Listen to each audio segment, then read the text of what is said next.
I thought I was the luckiest woman alive when I met Robert. 23 years we lived together, building what I believed was our life, our home, our future. I worked double shifts at the diner, saved every penny, helped him buy our house and car.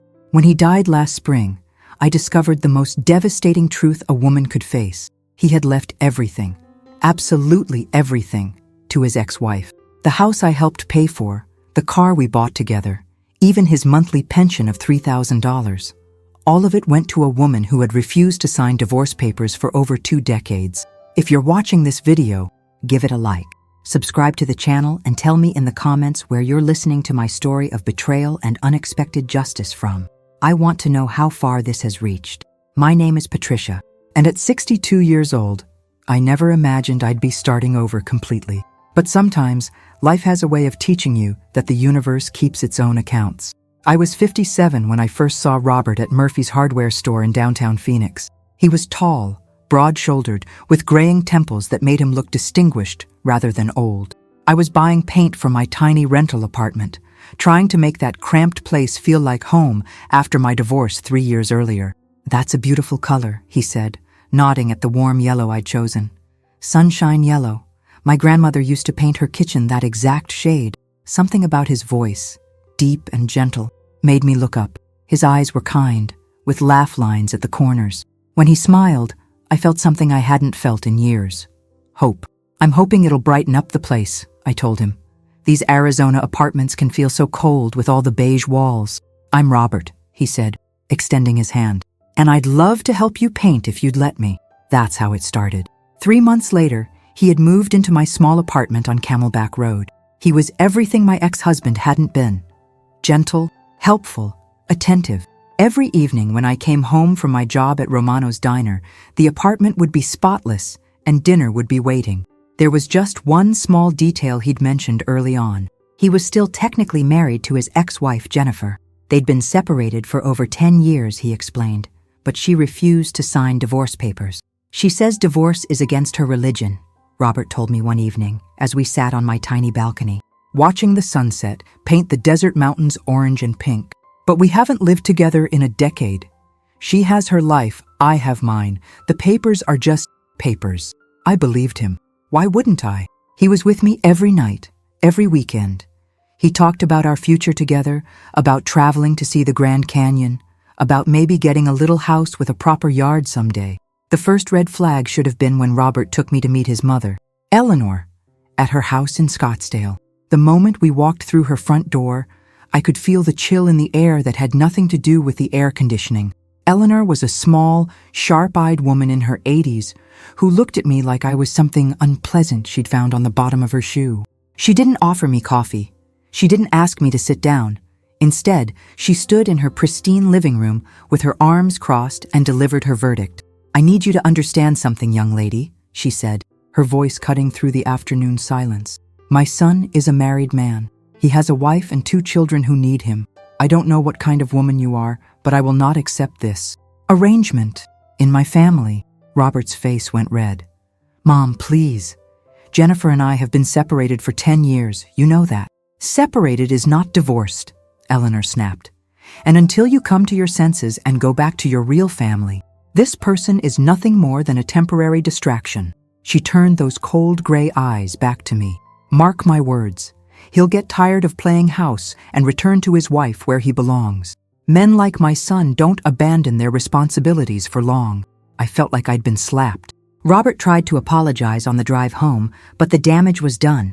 From that day forward, Eleanor never set foot in our apartment, and I never visited her house again. It was like we lived in 2 separate worlds, with Robert caught in between. But what hurt even more was realizing she might be right about one thing. Robert was still legally married to Jennifer, and despite his reassurances, that marriage gave Jennifer certain rights that I, as his girlfriend, would never have. "Don't worry about all that legal stuff," Robert would say whenever I brought it up. "What matters is what's in our hearts. We're the ones building a life together." Those words felt so romantic at the time. Looking back, I see them for what they really were, a way to avoid dealing with the truth. Things got more complicated when I started helping Robert with the expenses. Jennifer had been receiving alimony of $800 a month since their separation. Plus, he was sending money for their 2 children, Christopher and Matthew. The boys were adults by then. Christopher was 28 and Matthew was 26, but Robert still felt responsible for helping them. Jennifer says they're struggling to find good jobs, he'd explain, when I questioned why grown men needed financial support from their father. Christopher is trying to get his life together after some problems, and Matthew is still figuring out his career path. I wanted to be understanding. I really did. But when Robert's hours got cut at the auto parts warehouse where he worked and money became tight, I found myself covering more and more of our expenses. Rent, groceries, utilities. My paycheck from Romano's diner was keeping us afloat, while Robert sent money to his first family. It's just temporary, he promised me. Once the boys get on their feet, things will be different. The irony wasn't lost on me. Here I was, working double shifts to support a man who was sending money to an ex-wife who refused to divorce him and adult children who wouldn't stand on their own feet. But I loved Robert. When it was just the 2 of us in our little apartment, sharing quiet dinners and watching old movies on TV, everything felt perfect. He was gentle and funny and made me feel cherished in a way I'd never experienced before. That's why, when Robert came home excited about a house he'd seen for sale in a nice neighborhood near 44th Street, I didn't hesitate to support his dream. It's a 3-bedroom ranch style with a big backyard, he said, his eyes lighting up. The asking price is $215,000. We could actually afford it if we pool our savings and get a good mortgage. I had been saving money for years, ever since my divorce. $28,000 in a savings account, my security blanket, my insurance against ever being helpless again. But when I saw how happy the idea of homeownership made Robert, I knew I wanted to make it happen for us. Let's do it, I told him. Let's buy our house. The mistake I made was trusting him to handle all the paperwork. I still remember the day we first walked through that house on Maple Street. The realtor, a cheerful woman named Susan, led us from room to room while I fell in love with every detail. The kitchen had warm oak cabinets and a window over the sink that looked out onto the backyard. The living room had a fireplace we'd never use in the Arizona heat, but it felt cozy anyway. And that backyard, it was huge, with 2 mature orange trees and enough space for the garden I'd always dreamed of planting. The owners are motivated to sell, Susan told us as we stood in the master bedroom, sunlight streaming through the windows. They're relocating to Colorado for a job transfer. If you can close quickly, they might come down on the price. Robert squeezed my hand. What do you think, honey? Is this our home? Looking back, I should have insisted on being present for every meeting with the mortgage broker, every conversation with the realtor, every piece of paperwork that got signed. But I'd had such a terrible experience trying to buy a house during my divorce. The stress had literally made me sick, sent me to the doctor for anxiety medication. You handle all the business stuff, I told Robert. I trust you completely. I just want to focus on making it beautiful for us. That decision would haunt me for years. Robert took care of everything. The credit checks, the mortgage application, the title work. He handled it all while I continued working my shifts at Romano's, dreaming about which room would be my home office and where I'd put my grandmother's china cabinet. 3 weeks later, Robert came home grinning from ear to ear, dangling a set of keys from his finger. We did it, he said, sweeping me up in a hug that lifted my feet off the ground. The house is ours. I cried with happiness that night. After years of living in cramped apartments, of never being able to paint the walls or plant flowers, I finally had a real home. Moving day was like Christmas morning. Robert hired his nephew and 2 friends to help with the furniture, and I spent the entire day directing traffic and unpacking boxes. By evening, our little apartment belongings looked lost in all that space, but it felt perfect anyway. The first thing I did was paint the kitchen sunshine yellow, just like that first day we met at Murphy's Hardware. Robert hung my favorite photos in the hallway, pictures of my parents, my sister's family, even a few of Robert and me from our weekend trips to Sedona and Flagstaff. This feels like home, Robert said that first night as we sat on our new back patio, sharing a beer and watching the sunset through the orange trees. I never thought I'd have something this beautiful. Neither of us mentioned that Jennifer's name was also on the deed. For 3 wonderful years, we lived like any married couple. I planted tomatoes and peppers in the backyard. Robert built me raised flower beds along the fence. We hosted barbecues for my co-workers from the diner and quiet dinners for Robert's friends from the warehouse. I redecorated every room exactly the way I wanted. Soft blues and greens in the bedrooms, warm earth tones in the living areas.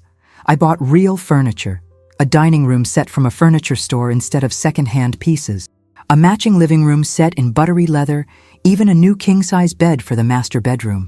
My savings account was empty, but the house felt like the best investment I'd ever made. Robert's financial situation improved too. He got promoted to assistant manager at the parts warehouse, which came with a significant raise. For the first time since we'd been together, money wasn't tight. We could afford small luxuries. Dinner out once a week, a weekend trip to Las Vegas, new clothes that weren't from discount stores. We even bought a car together, a beautiful silver Honda Accord, only 2 years old, with low mileage, and that new car smell that made me feel successful every time I slid behind the wheel. "Look at us," Robert said one evening as we sat in our living room, me reading a magazine while he watched a baseball game. "We made it, Patricia. We built something real." I believed him completely. How could I not? We were living the American dream. House, car, steady jobs, plans for the future. Robert talked about taking early retirement in a few years so we could travel. I was already planning how to turn the spare bedroom into a proper guest room for when my sister's family came to visit from Colorado. The only shadow on our happiness was Robert's ongoing financial obligation to Jennifer and his sons. Even with his raise, he was still sending her $600 a month, plus helping Christopher and Matthew whenever they had emergencies. "It's just until the boys really get established," he'd tell me when I gently questioned the arrangement. "Jennifer's getting older too.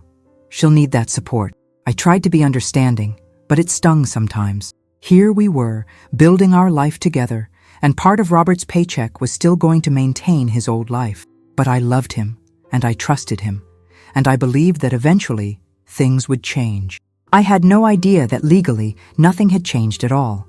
In the eyes of the law, Jennifer was still Robert's wife, and everything we were building together, the house, the car, even Robert's pension from his warehouse job, belonged to his legal spouse, not to the woman sharing his bed. The first sign that something was wrong came on a Tuesday morning in March. I was getting ready for my early shift at Romano's when I heard a crash from the kitchen. I rushed in to find Robert on the floor next to the breakfast table. His coffee mug shattered beside him, dark liquid spreading across the tile. "Robert!" I dropped to my knees beside him. His face was gray, and he was clutching his chest. "What's wrong? Talk to me!" "Can't breathe," he gasped. "Chest tight." The ambulance ride to Phoenix General Hospital was the longest 20 minutes of my life.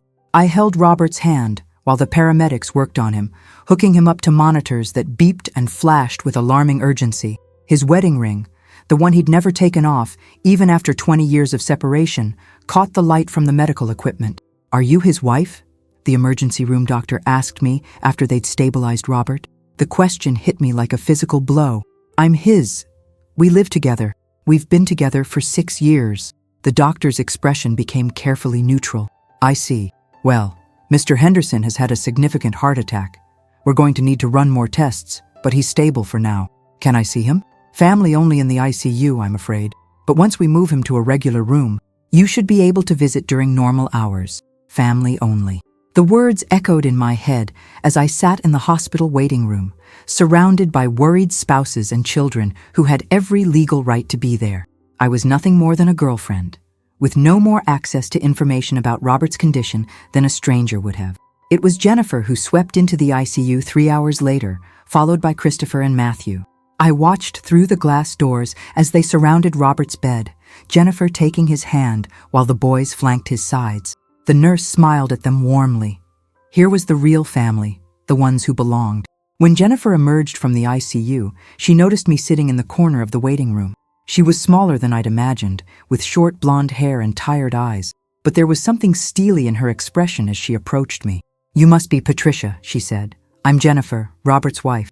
The emphasis on that last word was subtle but unmistakable. "How is he?" I asked, standing up. "The doctors won't tell me anything because I'm not family," Jennifer finished. "Yes, I understand that must be difficult.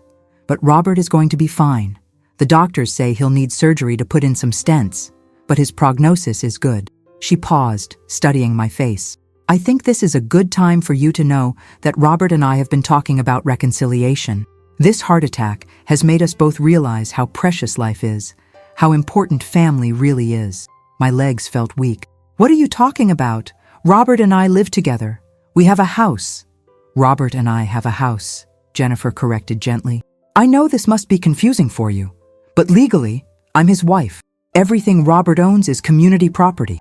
The house, the car, his pension, his bank accounts, it's all marital property. The hospital suddenly felt too hot, too bright. That's not possible. We bought that house together. I put my savings into it. Jennifer's smile was sympathetic but firm. I'm sure you contributed to the household expenses, and that was very kind of you. But the deed is in Robert's name and mine, has been from the beginning. Robert thought it would be simpler that way, to protect both our interests. She reached into her purse and pulled out a folded document. Here's a copy of the deed, if you'd like to see it. My hands shook as I unfolded the paper. There it was, in black and white. Robert James Henderson and Jennifer Marie Henderson, husband and wife, as joint tenants with right of survivorship. I don't understand, I whispered. He told me we were buying it together. Men sometimes say things to avoid difficult conversations, Jennifer said, not unkindly. Robert didn't want to hurt your feelings by explaining the legal reality, but I think it's time you understood the situation. She sat down beside me, her voice taking on an almost counseling tone. Patricia, you seem like a nice woman. You've been good to Robert during our separation, but a separation isn't a divorce. In the eyes of the law, Robert and I are still married. We always have been. The room was spinning. 6 years of my life, my entire savings account, my dreams of the future, all built on a foundation that apparently didn't legally exist. What about the car? I managed to ask. Also in both our names. Robert was very careful about protecting our marital assets during the separation. Christopher appeared in the waiting room doorway. He was tall like his father, but with his mother's sharp features. Mom, Dad's asking for you. The doctor wants to discuss the surgery schedule. Jennifer stood up, smoothing her skirt. I have to go. Robert needs his family right now. She paused, looking down at me with what might have been pity. You might want to think about making other living arrangements. Once Robert comes home, he'll need a peaceful environment to recover. Family only. I sat in that waiting room for another hour, staring at the deed in my hands. Every memory of the past 6 years was reshaping itself in my mind. Robert handling all the paperwork for the house. His insistence that we didn't need to get married because we know what's in our hearts. His continued financial support for Jennifer and the boys. Had he been planning this all along?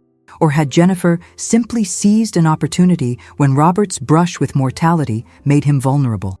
When visiting hours finally opened, I went to Robert's room. He was awake, looking pale but alert. His face brightened when he saw me. Patricia, honey, I was worried about you. Jennifer said you'd been here all day. Robert, I said, sitting in the chair beside his bed. We need to talk about the house. His expression became guarded. What about it? Why is Jennifer's name on the deed? For a long moment, he didn't answer. Finally, he sighed. It was just a legal precaution. Honey, in case something happened to me. I wanted to make sure Jennifer and the boys would be taken care of. What about taking care of me? Patricia, please, I just had a heart attack. Can we discuss this later? But I knew, looking at his face, that there would never be a good time for this discussion. In Robert's mind, I had always been temporary. Jennifer was his wife. Christopher and Matthew were his children. I was just the woman who had helped pay the bills. Robert's recovery from the heart surgery was slower than expected. What should have been a few days in the hospital stretched into 2 weeks, then a month of cardiac rehabilitation. I visited him every day during visiting hours, bringing him books and magazines, helping him with the physical therapy exercises the nurses taught us. But Jennifer was always there too. She had taken leave from her job as a medical receptionist to be Robert's primary caregiver, and the hospital staff clearly recognized her as the wife. She made all the medical decisions, spoke with the doctors, signed the discharge papers. I felt like a visitor in my own relationship. When Robert finally came home to our house on Maple Street, Jennifer came with him. Just temporarily, she explained to me as she carried suitcases into what had been our bedroom. Robert needs round-the-clock care for the first few weeks, doctor's orders. I found myself sleeping in the guest room of my own home while Jennifer took care of the man I'd shared a bed with for 6 years. She cooked his meals, managed his medications, drove him to follow-up appointments. I went to work at Romano's and came home to find them watching television together like an old married couple. This is just until I'm stronger. Robert assured me one evening when I confronted him. Jennifer's just being helpful. Once I'm fully recovered, things will go back to normal. But normal never came. 3 months after Robert's heart attack, I woke up at 2 a.m. to the sound of him gasping for breath in the bedroom. I rushed in to find Jennifer already on the phone with 911, her voice calm and efficient as she described his symptoms to the dispatcher. "Another heart attack," she said to me as we waited for the ambulance. "This one's worse." Robert died in the emergency room at Phoenix General Hospital on a Tuesday morning in August, exactly 5 months after his first heart attack. I was in the waiting room when Jennifer emerged from the family consultation room, her eyes red but her composure intact. "He's gone," she said simply. I felt like the world had tilted off its axis. Robert, my Robert, who had painted my kitchen yellow and built me flower beds and promised we'd travel together someday, was gone, and I hadn't even been allowed to say goodbye. The funeral was held at St. Matthew's Catholic Church on a scorching Thursday afternoon. I sat in the back pew, wearing the only black dress I owned, watching as Jennifer and her sons received condolences from family and friends who barely knew I existed. Robert's co-workers from the warehouse came up to me afterward. "We're so sorry for your loss." "Patricia," said Jim, the manager who had promoted Robert, "we know how much you two meant to each other." But when I approached the receiving line to pay my respects, Eleanor, Robert's mother, looked right through me as if I were invisible. Jennifer accepted my condolences with polite coolness, thanking me for being kind to Robert during his difficult years. His difficult years. As if loving me had been some kind of burden he'd carried. The real shock came the following week when Jennifer appeared at my front door with Christopher and a moving truck. "I'm sorry to do this so soon after the funeral," she said, her voice professionally sympathetic. "But we need to discuss the living situation." I invited them into the living room, my living room, with furniture I'd chosen and paid for, and offered them coffee. Jennifer declined politely, while Christopher stood near the fireplace, his arms crossed, looking like he'd rather be anywhere else. "Patricia, I know this is difficult, but I need you to understand the legal reality," Jennifer began. "This house belongs to Robert's estate, which means it belongs to me as his surviving spouse. The car is also part of the marital estate, and Robert's pension from the warehouse will be coming to me as his beneficiary." My mouth went dry. "What are you saying?" "I'm saying that you'll need to find somewhere else to live. I know Robert cared about you, and I don't want to be cruel. I'm giving you 30 days to make arrangements. 30 days. To pack up 6 years of my life and start over at 62 years old. Jennifer, please," I said, my voice barely steady. "This is my home too. I put my life savings into this place. I painted these walls. I planted that garden, and I'm grateful for the improvements you made," she interrupted. "But contributions to household expenses don't create ownership rights. I've consulted with a lawyer to make sure I'm handling this correctly." Christopher spoke for the first time. "Mom's being more than fair. She could have you evicted immediately." The casual cruelty in his voice, like I was some kind of squatter who had been taking advantage of his family's generosity, took my breath away. "You can take your personal belongings, of course," Jennifer continued. "Your clothes, your photographs, anything that clearly belongs to you. But the furniture, the appliances, the house itself, those are marital assets." She stood up, smoothing her skirt in that same gesture I remembered from the hospital. "The moving truck is here to help you pack your things. Christopher will supervise to make sure there are no misunderstandings about what belongs to whom." I felt like I was watching this happen to someone else. The woman who had refused to sign divorce papers for 20 years, who had allowed her husband to live with another woman while still claiming her legal rights to his property. Now she was taking everything. "What about Robert's pension?" I asked desperately. "He always said he wanted to take care of me." "The pension goes to the surviving spouse," Jennifer said firmly. "That's federal law. $3,000 a month for the rest of my life. $3,000. More than I made working full-time at Romano's diner." Eleanor, Robert's mother, appeared in the doorway then, a satisfied smile on her wrinkled face. "I told you from the beginning that you were just a temporary distraction," she said to me. "Robert came to his senses in the end. He died where he belonged, with his real family." The moving truck was efficient. Within 4 hours, my entire life fit into a dozen boxes and 2 suitcases. My clothes, my books, my grandmother's china, a few photographs. That's all I had to show for 6 years of love and dreams and hard work. As I loaded the last box into my car, Jennifer stood on the front porch, my front porch, where Robert and I used to sit and watch the sunset through the orange trees. "For what it's worth," she called out, "I know you made Robert happy during the separation, but I'm his wife. I always was. I found a tiny one-bedroom apartment in a complex off Indian School Road, about 20 minutes from Romano's diner. The rent was $850 a month, more than half my income, but it was all I could afford on short notice. The place smelled like old carpet and cigarette smoke from previous tenants, and the air conditioning unit rattled like a dying engine.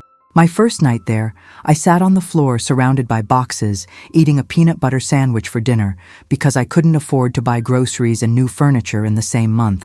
The silence was deafening. After 6 years of sharing a home with Robert, the loneliness felt like a physical weight pressing down on my chest. I cried until I couldn't cry anymore. Then I called my sister Carol in Denver. "Patricia, honey, what happened?" Carol's voice was warm with concern. "You sound terrible." I told her everything. The house, the car, the pension, Jennifer's 30-day eviction notice. Carol listened without interrupting, making those small sounds of sympathy that sisters make when they know words aren't enough. "Come stay with us," she said when I finished. "Tom and I have plenty of room. You could get a fresh start here in Colorado." "I can't run away," I said, staring at the water stain on my new apartment ceiling. "I'm 62 years old, Carol. I need to figure out how to rebuild my life here, where I have a job and friends. Then we'll help you," she said firmly. "I'm sending you some money. Don't argue. Tom's construction business is doing well, and we want to help." That $1,000 check from Carol kept me afloat for the first few months. I bought a used sofa and kitchen table from a thrift store, slowly making the tiny apartment livable. I picked up extra shifts at Romano's whenever possible, working 60-hour weeks just to pay rent and buy groceries. The hardest part was the isolation. Robert's friends from the warehouse stopped calling. The neighbors from Maple Street acted like I'd never existed. Even some of my coworkers at the diner seemed uncomfortable around me, unsure how to treat someone who had lost everything so publicly. But Maria, the night manager at Romano's, became my lifeline.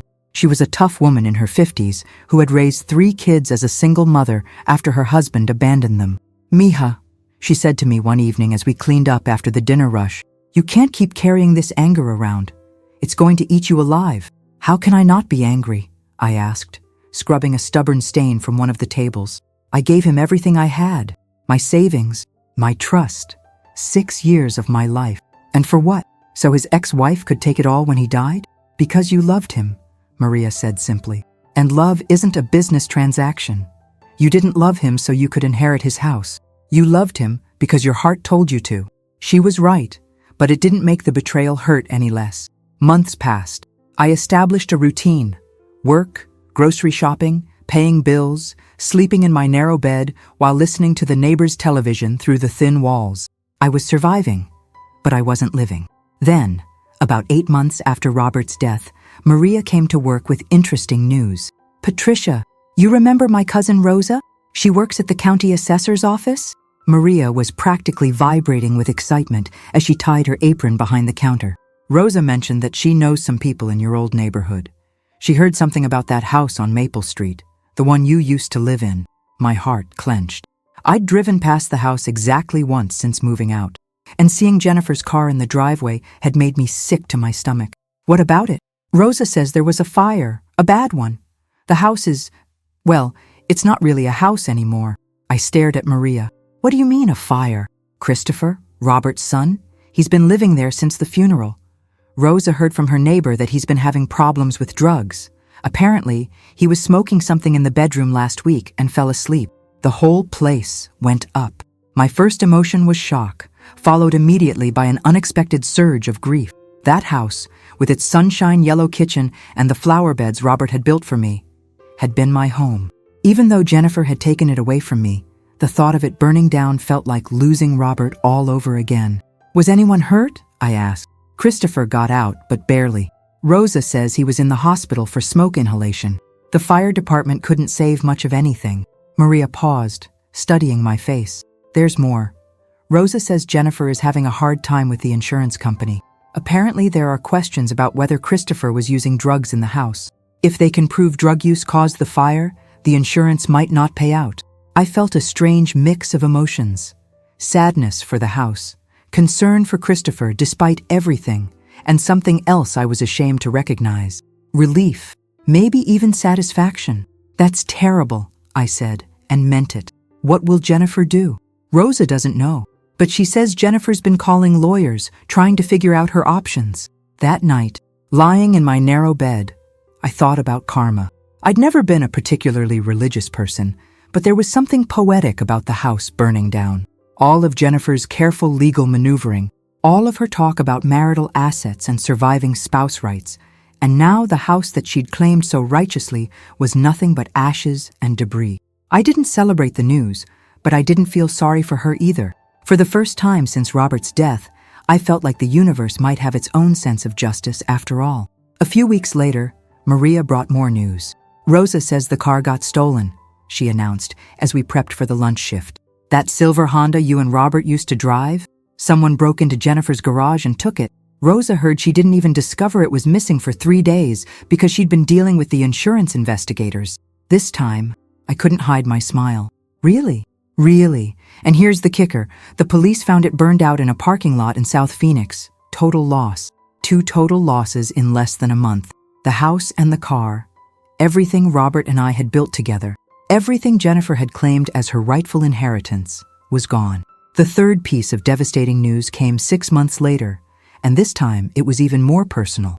I was working the breakfast shift at Romano's when Maria burst through the kitchen doors, her eyes wide with something between shock and vindication. "Patricia, you need to sit down," she said, grabbing my arm and leading me to the break room. "Rosa just called me with news about Jennifer and those boys of hers." My stomach clenched. "What now?" "The pension money," Maria said, lowering her voice even though we were alone. "Christopher and Matthew have been stealing it from their mother." "What do you mean, stealing?" Maria pulled out her phone and showed me a screenshot of a local news article. "Rosa sent me this. Look at the headline, 'Local woman hospitalized after assault by adult sons.'" I read the article twice before the words fully sank in. Jennifer Henderson, age 58, had been found unconscious in her temporary apartment by a neighbor who heard screaming. She'd been beaten badly enough to require surgery for a broken orbital bone and 3 cracked ribs. Christopher and Matthew Henderson had been arrested at a nearby casino where they'd been gambling with money taken from their mother's purse and bank account. "The article says they'd been threatening her for months," Maria continued, demanding that she give them access to Robert's pension money. When she refused, they got violent. I felt sick. Whatever I thought of Jennifer, she didn't deserve to be beaten by her own children. Is she okay? "She's in the hospital, but she'll live. The boys are in jail." And here's the part Rosa thought you'd want to know. The neighbors told police that Christopher and Matthew had been claiming the pension money belonged to them, since their father earned it. They said their mother was just holding it temporarily, and that she had no right to keep it from them. The irony was staggering. Jennifer had fought so hard to claim Robert's pension as the legal surviving spouse, and now her own sons were using the same entitled attitude to justify stealing it from her. "There's more," Maria said gently. "Rosa heard that Jennifer can't afford the medical bills. She's been living in a cheap apartment since the house burned down, and with Christopher in jail, she's been paying for a lawyer too. The pension money is all she has, but the boys had already gambled away several $1,000s before she stopped them." I stared at the news article photo of Jennifer being wheeled into an ambulance, her face swollen and bruised beyond recognition. This wasn't the composed woman who had evicted me from my own home. This was a broken person who had lost everything, just like I had. "There's something else," Maria said softly. "Rosa says Jennifer's been asking around the neighborhood about you, trying to find out where you moved, how you're doing. Why would she want to know that?" "Rosa thinks she wants to apologize." The idea seemed impossible. Jennifer apologized to me? The woman who had insisted that Robert's difficult years were the ones he'd spent loving me. But 2 weeks later, I found out Maria was right. I was coming home from a double shift when I found someone sitting on the steps outside my apartment building. At first, I didn't recognize her. The woman was thin and frail-looking, with gray roots showing in her blonde hair and a healing bruise along her jawline. Then she stood up, and I realized it was Jennifer. "Patricia," she said, her voice hoarse. "Could I talk to you for a few minutes?" My first instinct was to walk past her into the building, but something in her posture, the way she held herself like someone expecting to be rejected, made me stop. "What do you want, Jennifer?" "To apologize," she said simply, "and to tell you the truth about something important." Against my better judgment, I invited her up to my apartment. She looked around the tiny space with its thrift store furniture and water-stained ceiling, and I saw her taking in how far I'd fallen from the comfortable life we'd shared on Maple Street. "The boys told me something before they were arrested," she began, sitting carefully on my used sofa. "About Robert, about why he never divorced me." I poured myself a glass of water with shaking hands. "I'm listening. He wanted to. He tried to get me to sign papers 3 different times over the years, but I refused. And I told him if he pushed for a divorce, I'd make sure you never got anything if something happened to him." The words hit me like a physical blow. "What?" "I threatened him, Patricia. I told him that as long as we stayed married, I controlled what happened to his assets when he died. I said if he divorced me and married you, then tried to leave you the house or the pension, I'd contest it in court as an abandonment of his children." Jennifer's voice was barely above a whisper now. "I manipulated him into staying married to me by threatening to hurt you. And when he had the heart attack, I convinced him that the stress of a divorce might kill him. I made him believe that protecting me was the same as protecting you. I felt dizzy. So he wasn't planning to leave me for you?" "No. God, no. Patricia, that man loved you so much. It used to make me sick with jealousy. Even when he was dying in the hospital, he kept asking me to promise I'd take care of you. He made me swear I wouldn't leave you with nothing." She reached into her purse and pulled out a folded piece of paper. "I found this in his things when I was cleaning out his wallet. He'd been carrying it for 2 years. I unfolded the paper with trembling fingers. It was a receipt from Wilson's jewelry store for an engagement ring. A 2-carat diamond solitaire purchased 14 months before Robert's first heart attack. The receipt was worn soft from being folded and unfolded, like he'd looked at it many times. "He was planning to propose to you," Jennifer said. "He'd been saving money for months to buy that ring, but I kept threatening him, kept reminding him about what I could do to you legally if he divorced me first." I started crying then. Deep, wrenching sobs that came from a place of grief I thought I'd already emptied. "I destroyed both of your lives because I was bitter and jealous," Jennifer continued. "I couldn't stand that he'd found happiness with someone else when our marriage had been so miserable. So I used the law to punish both of you." She stood up slowly, like an old woman, although she was younger than me. "I can't give you back the house or the car. They're gone. And I can't give you the pension money. The boys took most of it. And I need what's left for medical bills and legal fees. But I wanted you to know the truth. Robert never betrayed you. I did." After Jennifer left that night, I sat in my tiny apartment holding Robert's engagement ring receipt until the paper was damp with tears. Everything I thought I knew about the last 2 years of his life had been a lie. He hadn't chosen Jennifer over me. He hadn't been planning to abandon me for his real family. He'd been trapped between his love for me and his fear of what Jennifer could do to hurt me. I called in sick to Romano's the next day, something I'd never done in my 6 years working there, and spent the entire day walking around Phoenix trying to process what Jennifer had told me.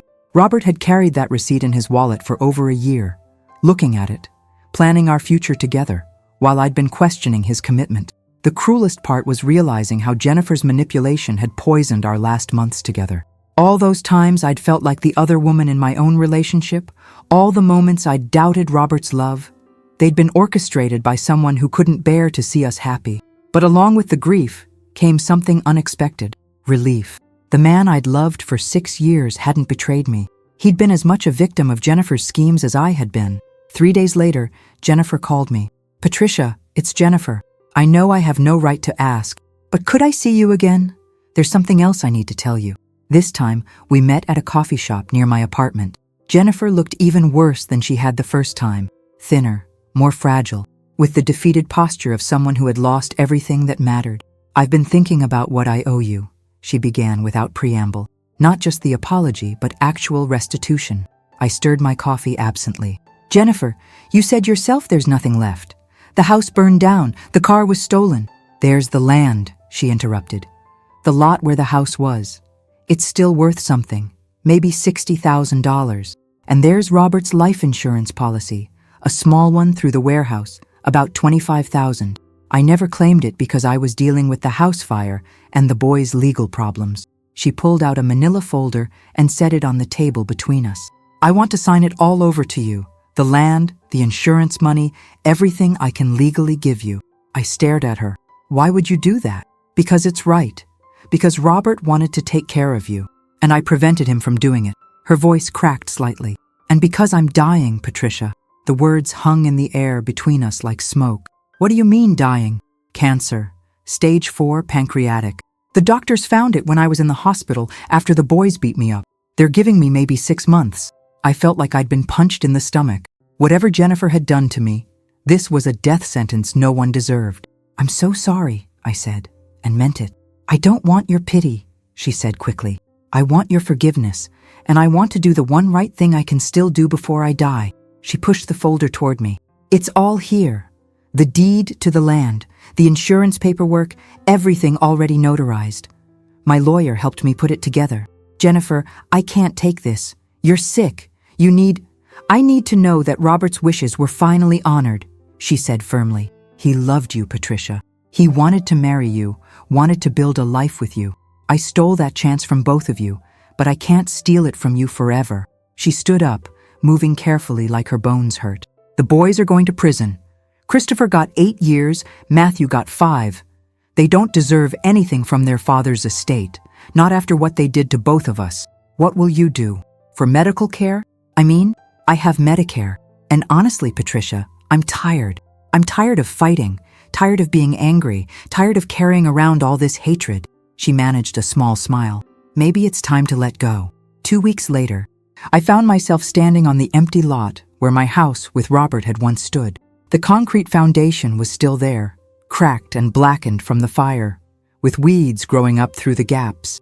The orange trees in the backyard had survived, their branches heavy with fruit that no one would harvest. I walked to the spot where our bedroom had been and tried to imagine Robert's ghost standing there, free from Jennifer's manipulation, free to finally tell me what he'd never been able to say while he was alive. I forgive you, I whispered to the empty air, and I'm sorry I doubted you. The insurance money and the sale of the land gave me enough for a down payment on a small house in Tempe, closer to Arizona State University. It wasn't the dream home Robert and I had shared, but it was mine. Legally, completely, undeniably mine. I painted the kitchen sunshine yellow in memory of that first day we met at Murphy's Hardware. I also used some of the money to go back to school. At 63, I enrolled in a business program at the community college, with plans to eventually open my own restaurant. Maria had always said I was the best waitress she'd ever worked with. Maybe it was time to see if I could be a good owner too. Jennifer died 4 months later, quietly and alone in a hospice facility in Scottsdale. I was one of only 6 people at her funeral, her sister from California, 2 neighbors, the hospice chaplain, and surprisingly, Robert's mother, Eleanor. Eleanor approached me after the service, leaning heavily on a walker. I owe you an apology too, the old woman said, her voice thin and reedy. I knew what Jennifer was doing to Robert, and I didn't stop it. I thought keeping the family together was more important than anyone's happiness. She reached into her purse with shaking hands and pulled out a small jewelry box. This was Robert's grandmother's engagement ring, his first engagement ring, before he bought the one for you. I want you to have it. The ring was a simple gold band with a small emerald stone, worn smooth by decades of wear. It wasn't the 2-carat diamond Robert had picked out for me, but it represented something more important. Acceptance from the family that had rejected me for so long. Thank you, I said, slipping the ring onto my right hand. That means more than you know. 5 years have passed since that terrible night when Jennifer knocked on my door to tell me the truth about Robert. 5 years since I learned that the man I loved had been planning to propose, had been carrying that jewelry store receipt in his wallet like a promise he couldn't keep. My little house in Tempe has become everything I dreamed our home on Maple Street could have been. The kitchen is painted that same sunshine yellow, and I've planted a garden in the backyard with tomatoes and peppers, just like I had before. But this time, everything is in my name only. No one can take it away from me. The restaurant dream became reality 2 years ago. Patricia's Place is a small diner near the university, nothing fancy, but it's mine. Maria came to work for me as assistant manager, bringing her no-nonsense attitude and her gift for making customers feel like family. We serve comfort food to college students and professors, and on good days, we're completely booked.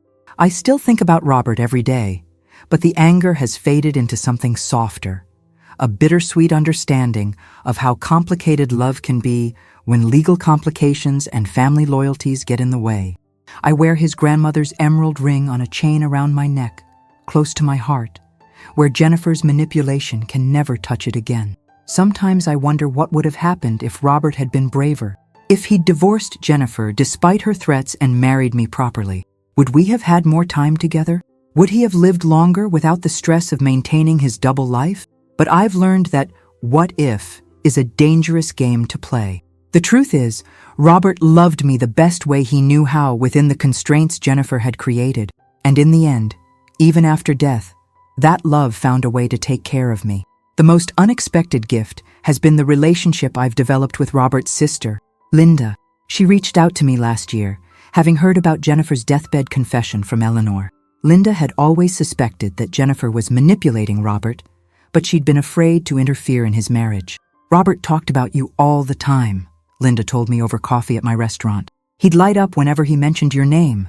We all knew he was happier with you than he'd ever been with Jennifer, but none of us understood why he wouldn't just get divorced and make it official."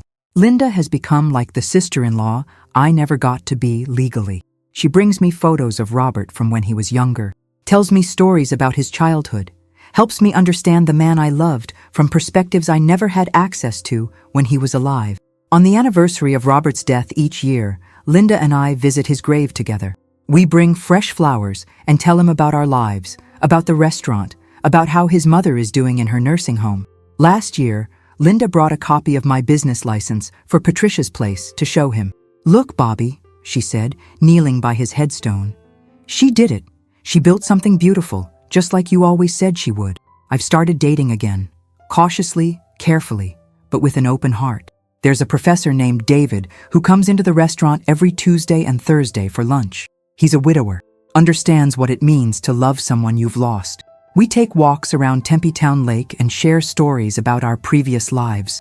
David knows about Robert, knows about the years I lost and the way I found myself again. He doesn't try to replace what I had. He's interested in building something new. We're taking it slowly, but there's something comfortable about being with someone who understands that love doesn't end when someone dies. It just changes shape. The most healing moment came 6 months ago, when Christopher was released from prison. He appeared at my restaurant one evening, just before closing time, looking thin and older than his 35 years. "Mrs. Patricia," he said, his voice uncertain, "could I talk to you for a minute?" I was terrified at first, remembering the angry young man who had supervised my eviction from the house his father and I had shared. But this Christopher was different, humbled, maybe even broken by his time in prison. "I wanted to apologize," he said, standing awkwardly by the counter while Maria watched from the kitchen doorway, "for what Matthew and I did to Mom, for how we treated you after Dad died, for everything." He pulled out a small wrapped package and set it on the counter. "I found this in Mom's things when she died. She left a note saying it belonged to you." Inside the package was a photo I'd never seen before. Robert and me at a barbecue in our backyard on Maple Street, both of us laughing at something outside the frame. Robert's arm was around my waist, and we looked completely, utterly happy. "Dad kept this picture in his wallet," Christopher said quietly. "Mom found it when she was going through his things after he died, but she never gave it to you. She wrote in her note that keeping it was the cruelest thing she ever did." I stared at the photo, at the evidence of a love that had been real and deep and lasting, despite everything that had tried to destroy it. "Thank you," I whispered, my voice thick with tears. Christopher nodded and turned to leave, then stopped at the door. "For what it's worth, Dad was happiest when he was with you. We all knew it, even if we didn't want to admit it." Now, as I sit in my kitchen painted sunshine yellow, looking out at the garden I planted with my own hands in soil that belongs to me, I think about the strange ways life teaches us its lessons. Jennifer spent 20 years clinging to a marriage that existed only on paper, using legal technicalities to punish the man she claimed to love. In the end, her bitterness cost her everything: her health, her relationship with her sons, her dignity, and finally her life. The pension money she fought so hard to claim was stolen by the very children she thought she was protecting. Robert spent his last years torn between his love for me and his fear of Jennifer's threats. carrying an engagement ring receipt in his wallet like a secret he couldn't share. He died thinking he had failed to protect me, never knowing that his love would find a way to provide for me, even after death. And I learned that sometimes the worst betrayals lead to the greatest gifts. Losing everything I thought I owned taught me the difference between what belongs to you legally and what belongs to you truly. The house on Maple Street was never really mine, but this little place in Tempe, bought with money that came from love, not law. This is home in a way that deed never was. I learned that 62 is not too old to start over. Not too old to go back to school, to open a business, to fall in love again. Not too old to forgive people who have hurt you, or to accept forgiveness from people you've hurt. Most importantly, I learned that love doesn't end when someone dies. It transforms. It finds new ways to care for you. It sends you unexpected allies and second chances. Robert's love for me outlasted Jennifer's bitterness, outlasted legal documents and family pressure, and even death itself. The emerald ring I wear around my neck catches the morning light as I write this, reminding me that some things are more valuable than any amount of money. The respect of your children, the peace that comes from treating people fairly, the ability to look at yourself in the mirror without shame. Jennifer had Robert's name on a marriage certificate, but I had his heart. In the end, that made all the difference. There's a photo on my kitchen counter now, that picture of Robert and me in our backyard, both of us laughing, both of us completely present in that moment of happiness. Sometimes I catch customers looking at it when they come into the restaurant, and they smile without knowing why. Joy is contagious that way. What would you have done in my situation? Have you ever faced something like this in your own family? Have you ever loved someone you couldn't legally claim, or been betrayed by people who should have protected you? Please share your thoughts in the comments, and don't forget to subscribe to the channel and tell me what city you're watching from. Thank you so much for listening until the very end. This is Letters to Helen, and I'll see you in the next story.